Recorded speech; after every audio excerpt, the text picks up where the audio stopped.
നമസ്കാരം എല്ലാവർക്കും തത്വ competitive exam കോണറിന്റെ പുതിയൊരു വീഡിയോയിലേക്ക് സ്വാഗതം. അപ്പൊ ഡിഗ്രി ലെവൽ പ്രിലിംസ് 2024 വീക്ക് 3 നമ്മൾ ഇന്ന് സ്റ്റാർട്ട് ചെയ്യുകയാണ്. അപ്പൊ വീക്ക് 3ക്ക് വേണ്ടിയിട്ട് നിങ്ങൾ ഏതൊക്കെ ചാപ്റ്റേഴ്സ് ഇമ്പോർട്ടന്റ് ആയിട്ട് നോക്കേണ്ട ചാപ്റ്റേഴ്സ് മാത്രമേ ഉള്ളൂ കേട്ടോ.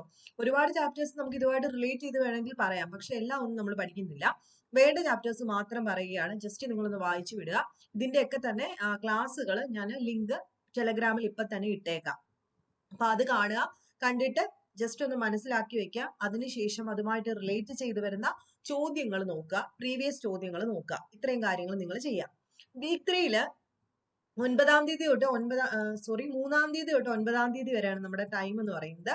ജോഗ്രഫിയും എക്കണോമിക്സും കോൺസ്റ്റിറ്റ്യൂവന്റ് അസംബ്ലിയും സയൻസ് ആൻഡ് ടെക്നോളജിയും GK ടോപ്പിക്സും, മാത്സിൽ നിന്ന് 3 topic, general English 2, Malayalam 3 topic, arts സ്പോർട്സിനകത്ത് ഒളിമ്പിക്സ് ആണ് പറയുന്നത്. ഓക്കെ, അപ്പൊ ഇത്രയാണ് നമുക്ക് ഈ ആഴ്ച പഠിക്കാനുള്ളത്. ഇനി കഴിഞ്ഞ ആഴ്ച പഠിച്ച് തീർന്നിട്ടില്ലാത്തവരോട് പറയാനുള്ളത്, ഈ പഠിച്ച് തീർന്നിട്ടില്ലെങ്കിൽ നിങ്ങൾ ആ വീക്കിൽ തന്നെ സ്റ്റിക്ക് ചെയ്ത് നിൽക്കേണ്ട, നെക്സ്റ്റ് വീക്കിലേക്ക് പോവുക. പഠിക്കാനുള്ള ടോപ്പിക്സ് നിങ്ങൾ സമയം കണ്ടെത്തി ഇടയ്ക്ക് വെച്ചിട്ട് പഠിച്ചു പോകുന്നതായിരിക്കും നല്ലത്. അല്ലെങ്കിൽ 2-3 വീക്കൊക്കെ ആയി കഴിയുമ്പോഴത്തേക്കും നമുക്ക് ഈ ടൈം ടേബിൾ അങ്ങ് ഡ്രോപ്പ് ആയി പോവുകയും ചെയ്യും. മൊത്തം വിഷയങ്ങൾ തീർക്കാൻ പറ്റുമോ എന്ന് ചോദിച്ചു കഴിഞ്ഞാൽ തീർക്കാൻ പറ്റില്ല. ഇപ്പൊ വീക്ക് 2 ഒരു 70% നിങ്ങൾ തീർത്തിട്ടുണ്ടെങ്കിൽ അത് നിങ്ങളുടെ വിജയമാണ്. ബാക്കി 30% നമുക്ക് സമയം അനുസരിച്ച് പഠിക്കാം. ടൈം ടേബിൾ ബേസ് ചെയ്തിട്ടാണെങ്കിൽ 29 തീയതി വരെ നമുക്ക് സമയമുണ്ട്. ആ സമയത്തിന് ശേഷം 13 തീയതിയാണ് ഫസ്റ്റ് ബാച്ച്. അപ്പൊ ആ ഒരു സമയത്തിനുള്ളിൽ ഈ പെൻഡിങ് ടോപ്പിക്സ് നിങ്ങൾ തീർക്കുന്നതായിരിക്കും നല്ലത്. അതുകൊണ്ട് നമുക്ക് ഈ ഓരോ ദിവസത്തെ 70% കംപ്ലീറ്റഡ് ആവുകയും ചെയ്യും. ബാക്കിയുള്ള പോർഷൻസ് മാത്രമല്ല ഉള്ളൂ പഠിക്കാൻ. അത് നമുക്ക് ഈ വരുന്ന ഒരു 12 ദിവസം നമുക്ക് എക്സ്ട്രാ കിട്ടുമല്ലോ, ആ എക്സ്ട്രാ ദിവസം കൊണ്ട് പഠിച്ചു തീർക്കുകയും ചെയ്യാം. ഫസ്റ്റ് സ്റ്റേജുകാരോടാണ് പറയുന്നത്. അത് ആർക്കൊക്കെയാ കിട്ടുന്നതെന്ന് നമുക്ക് അറിയത്തുമില്ല. അപ്പൊ മൊത്തത്തിൽ എല്ലാവർക്കും വേണ്ടിയിട്ട് അത് പറയാണ്. ബാക്കി വരുന്ന ഒരു 12 ദിവസം നമുക്ക് ആ എക്സ്ട്രാ ടോപ്പിക്സ് പഠിക്കാനായിട്ട് യൂസ് ചെയ്യാം. ഇപ്പൊ വീക്ക് 3ലേക്ക് നോക്കുമ്പോൾ ജോഗ്രഫിയാണ് അല്ലെ. ജോഗ്രഫിയിലെ മാപ്പ്, ടോപ്പോഗ്രഫിക് മാപ്പ്, സൈന്, remote sensing, GIS system, ocean, അതിന്റെ വേരിയസ് മൂവ്മെന്റ്, കോണ്ടിനെന്റ്സും വേൾഡ് നേഷനും സ്പെസിഫിക് ഫീച്ചേഴ്സുമാണ്. ഇവിടെ നിങ്ങൾ ഓർത്തു വെക്കേണ്ടത് ഒന്നാമത്തെ ചാപ്റ്റർ എന്ന് പറയുന്നത് 10ാം ക്ലാസ്സിലെ 4ാമത്തെ ചാപ്റ്റർ മാപ്പുമായിട്ട് ബേസ് ചെയ്തിട്ടുള്ളതാണ് കേട്ടോ. എല്ലാവർക്കും അറിയാലോ, ഭൂതല വിശകലനം ഭൂപടങ്ങളിലൂടെ എന്ന് പറയുന്ന 10ാം ക്ലാസ്സിലെ 4ാമത്തെ ചാപ്റ്റർ ആണ് പഠിക്കേണ്ടത്. ഓക്കെ ആണല്ലോ. നെക്സ്റ്റ് റിമോട്ട് സെൻസിങ് ആണ്. റിമോട്ട് സെൻസിങ്ങിൽ നിങ്ങൾ ശ്രദ്ധിക്കുക, NCERT ഒരു ചാപ്റ്റർ നമ്മൾ പഠിച്ചിട്ടുണ്ട്. ആ ചാപ്റ്ററിന്റെ നോട്ടും ഒക്കെ ഞാൻ പലവട്ടം കഴിഞ്ഞ പ്രാവശ്യം തന്നിട്ടുണ്ട്. ആ PDF നിങ്ങൾക്ക് ഒന്നും കൂടെ തരാം. അതുപോലെ അതിന്റെ ക്ലാസ് ഞാൻ സെപ്പറേറ്റ് എടുത്തതാണ്. ഒരു വർഷം അത് കൃത്യമായി ചോദിച്ചു. സ്റ്റേജസ് ഓഫ് റിമോട്ട് സെൻസിങ് ചോദിച്ചു. NCERT-ൽ നിന്നും അതുപോലാണ് ചോദിച്ചത്. സോ ആ ചാപ്റ്റർ പഠിക്കാം. പിന്നെ 10ാം ക്ലാസ്സിലെ 6ാമത്തെ ചാപ്റ്റർ ആകാശ കണ്ണുകളും അറിവിന്റെ വിശകലനവും. അപ്പം ആദ്യം നമ്മൾ പറഞ്ഞു മാപ്പിന്റെ ബേസിസിൽ ഏതാ പഠിക്കേണ്ടത്, 10ാം ക്ലാസ്സിലെ ഭൂതല വിശകലനവും ഭൂപടങ്ങളിലൂടെ. അതുപോലെ 6ാമത്തെ ചാപ്റ്റർ റിമോട്ട് സെൻസിങ്ങിന് പഠിക്കുക, ആകാശ കണ്ണുകളും അറിവിന്റെ വിശകലനവും അത് പഠിക്കുക. GIS സിസ്റ്റവും അതിനകത്ത് തന്നെ ഉൾപ്പെടുത്തിയിട്ടുണ്ട്, ജസ്റ്റ് അത് പഠിക്കുക. അതുപോലെ GISനെ പറ്റിയിട്ട് NCERT-യുടെ നിങ്ങൾ ജസ്റ്റ് ഗൂഗിൾ ചെയ്താൽ തന്നെ കിട്ടും. NCERT-യുടെ ഒരു ചാപ്റ്റർ ഉണ്ട്, അതൊന്ന് വായിച്ചു നോക്കുക. ഇതിന്റെയൊക്കെ ലിങ്ക് ഞാൻ വീഡിയോയുടെ ലിങ്ക് ടെലഗ്രാമിൽ കൊടുത്തേക്കാം. ഇനി Ocean and it's various movement, continents വരുന്ന ആ ഒരു പോർഷൻ എന്ന് പറയുന്നത് നിങ്ങൾ +1ലേക്ക് പോവുക.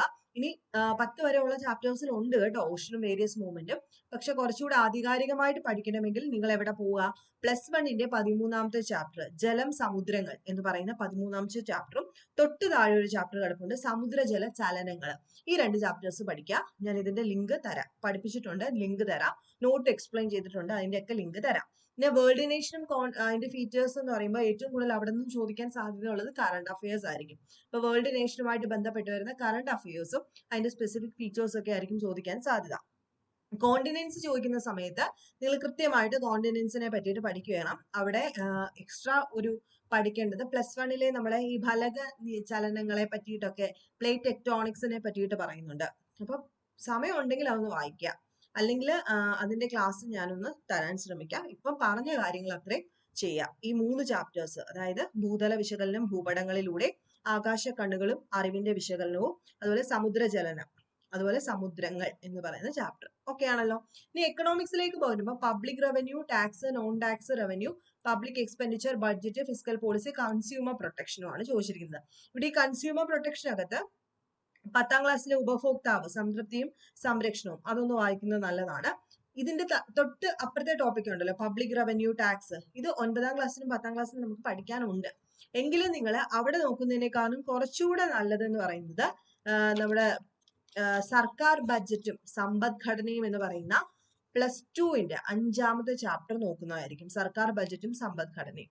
ഇതില്ലെങ്കിൽ ഞാൻ ഇതിന്റെ PDF-ഉം അവിടെ ഇട്ടേക്കാം, അതും കൂടെ നോക്കുക. ഇനി കോൺസ്റ്റിറ്റ്യൂന്റ് അസംബ്ലിയിലേക്ക് വരുന്ന സമയത്ത് നിങ്ങൾ SCERT NCERT നോക്കുന്നതിനേക്കാളും നല്ലത് ലക്ഷ്മികാന്തിന്റെ ക്ലാസ്സുകൾ നമ്മൾ ചെയ്തിട്ടുണ്ട്. ഇതിന്റെ ടോപ്പിക്സ് എല്ലാം പ്രിയാമ്പിളും ഫണ്ടമെന്റൽ റൈറ്റ്സും എല്ലാം ഓൾറെഡി നിങ്ങളൊക്കെ കണ്ടതായിരിക്കും. അതിന്റെ ലിങ്കും ഞാൻ ഇട്ടേക്കാം. സയൻസ് ആൻഡ് ടെക്നോളജി വരുന്ന സമയത്ത് ജസ്റ്റ് ഒരു ചാപ്റ്റർ ഉണ്ട്. ആ ചാപ്റ്ററിനകത്ത് 9ാം ക്ലാസ്സിലെയാണെന്ന് തോന്നുന്നു ഇത്. ഇതിന്റെ ഈ ഒരു പോർഷൻ ഉണ്ടല്ലോ, western Ghat and eastern Ghat എന്നൊക്കെ പറഞ്ഞിട്ട് പെനിൻസുലാറിന്റെ അണ്ടറിൽ വരുന്നത്, അതൊക്കെ ഒന്ന് വായിക്കാം. അത് വായിക്കുന്നതിന്റെ കൂട്ടത്തിൽ തന്നെ വെസ്റ്റേൺ ഘട്ടുമായിട്ട് റിലേറ്റ് ചെയ്ത് വരുന്ന ഇമ്പോർട്ടന്റ് ആയിട്ടുള്ള കറണ്ട് അഫയേഴ്സ് ഒക്കെ ഉണ്ടല്ലോ, കമ്മിറ്റികളൊക്കെ ഉണ്ടല്ലോ, അതിനെ പറ്റിയിട്ടൊന്ന് നോക്കുക. അതിന്റെ ഇഷ്യൂസ് ഒക്കെ ഒന്ന് പഠിക്കുക. എക്സ്ട്രാ വരുന്ന പോയിന്റ്സ് നമുക്ക് അല്ലാതെ PDF വെച്ചിട്ട് എക്സ്പ്ലെയിൻ ചെയ്ത് തരാം. ഒളിമ്പിക്സിനെ പറ്റിയിട്ട് നമ്മൾ പലപ്പോഴും വീഡിയോ ഇട്ടിട്ടുണ്ട്. ആ വീഡിയോയും വിന്റർ ഒളിമ്പിക്സ്, പാരാ ഒളിമ്പിക്സ്, ഈ ഒളിമ്പിക്സിൽ ഇന്ത്യയുടെ ശ്രദ്ധേയമായ പ്രകടനങ്ങൾ, അടിസ്ഥാന വിവരം, ഇതൊക്കെ ലിങ്ക് പ്രൊവൈഡ് ചെയ്യാം. അപ്പൊ ഈ ആഴ്ചത്തെ പഠിക്കേണ്ട ചാപ്റ്റേഴ്സ് ഏതൊക്കെയാണെന്ന് മനസ്സിലായല്ലോ. അതുപോലെ ഇതിന്റെ എല്ലാം കൂടെ വീഡിയോയുടെ ലിങ്കും ടെലഗ്രാമിൽ അപ്ഡേറ്റ് ചെയ്തേക്കാം. ടെലഗ്രാമിൽ ഇതുവരെ ജോയിൻ ചെയ്യാത്ത ആരെങ്കിലും ഉണ്ടെങ്കിൽ ടെലഗ്രാം ഉണ്ടല്ലോ, തത്വ യൂട്യൂബ് ചാനലിലേക്ക് ഒരു മെസ്സേജ് ഇട്ടാൽ മതി. ഞാൻ നിങ്ങൾക്ക് ഗ്രൂപ്പിന്റെ ലിങ്ക് പ്രൊവൈഡ് ചെയ്യാം. അതുവഴി നിങ്ങൾക്ക് ജോയിൻ ചെയ്യാം. അപ്പൊ നെക്സ്റ്റ് വീഡിയോയിൽ കാണാം. ബൈ.